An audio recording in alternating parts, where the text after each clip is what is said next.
thinking a little bit about this moment makes me want to go back a little bit to the established foundational character of our campus through Dan and Gene Eldredge, who I think their long shadow of influence remains a very valuable part of the UC campus character.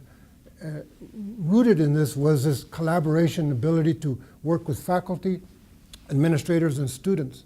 In the early part of UCI, when I came in 1972, there were no standard barriers to academic and student affairs, student engagement and leadership roles. They were involved in all of the committees, including hiring committees, including departmental. The overall engagement of the UCI community truly involved students, faculty, and staff in a very creative way.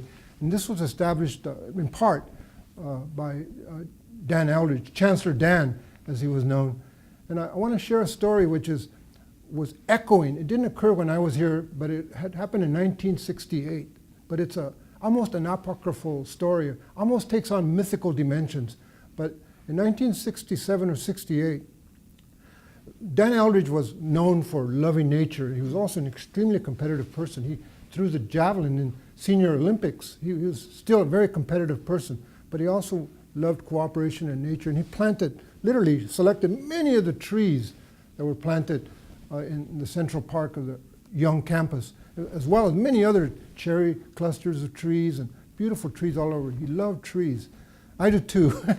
And at any rate, in '67, there was a major storm, huge rains and wind, and just almost torrential in its force.